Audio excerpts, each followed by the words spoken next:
The late 9th century. The North Sea was a place of endless storms and silent dangers, a world ruled by the men who dared to master its waters. Among them was a figure who stood apart. Sigurd Eysteinsson, 1st Earl of Orkney. To the people of the islands, he was not just an earl, he was a king. Sigurd was a towering man, broad-shouldered, with pale eyes that seemed to pierce through the wind and mist.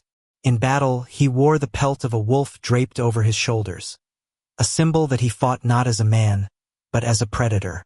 He ruled the Orkney Islands with ambition, always looking to expand his reach along the coasts of Scotland. But in his path stood a fierce rival, Maelbrigt the Buck-Toothed, a Pictish warlord feared for his cunning and ferocity. The two agreed to settle their rivalry in battle. 40 warriors on each side. That was the agreement.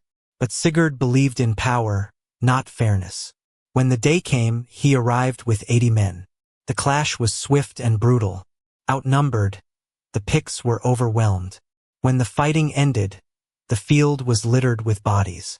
Among them lay Maelbrigt, the man who had once challenged Sigurd's power. It was then that Sigurd performed an act that would be remembered for centuries.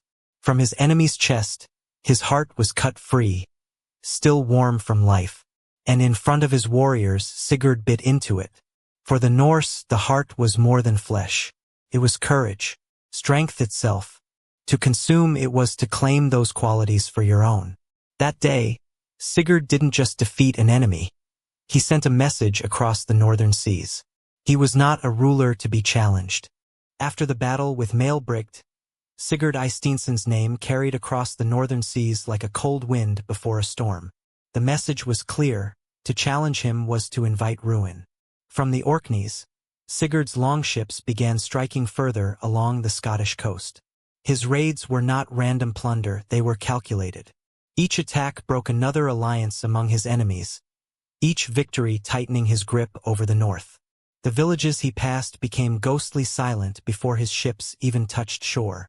Smoke rising on the horizon meant only one thing: the Sea King had come. But Sigurd's rule was not built on fear alone.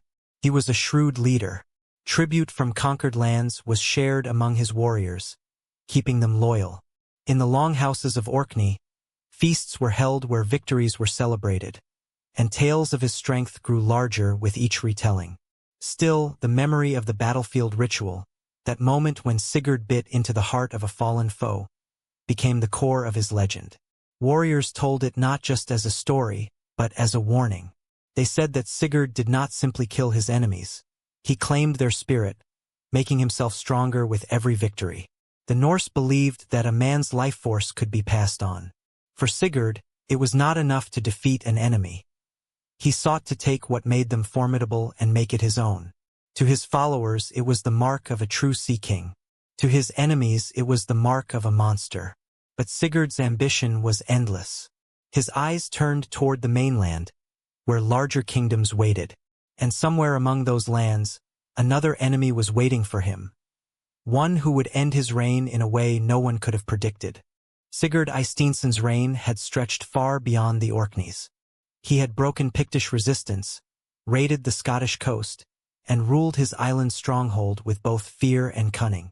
But even the fiercest rulers can be undone by a single moment of pride. After his crushing victory over Maelbrigt, Sigurd wanted to make sure no one forgot it. As the story goes, he ordered his warriors to strap the severed head of the Pictish warlord to his saddle, a trophy of his triumph. In Norse culture, such displays were meant to intimidate enemies.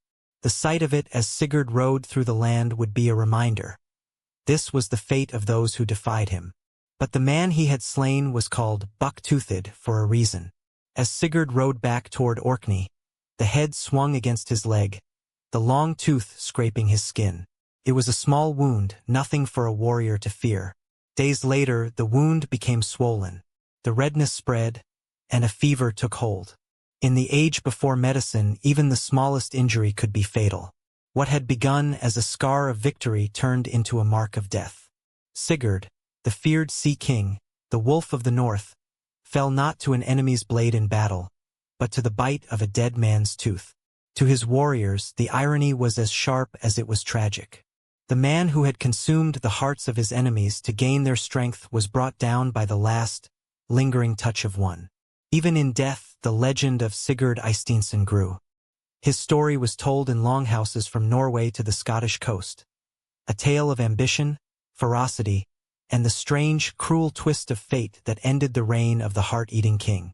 Sigurd Eysteinsson's death sent a ripple of shock through the northern seas. It wasn't the loss in battle that people expected for a man of his ferocity. It was the way it happened, undone by the smallest wound, from the trophy of the man he had defeated. In the longhouses of Orkney, his warriors spoke of him with a mix of pride and disbelief. They remembered the battles, the raids, and the nights of feasting. They told the story of the Pictish warlord, of the challenge, the victory, and the ritual that followed. They spoke of the moment Sigurd bit into the heart of his enemy, taking his courage for his own. Over time, the truth and the legend became one. Some said that the spirit of male Bricht had cursed Sigurd, bringing him down from beyond the grave. Others believed it was fate, the gods reminding mortal men that no warrior is beyond their reach.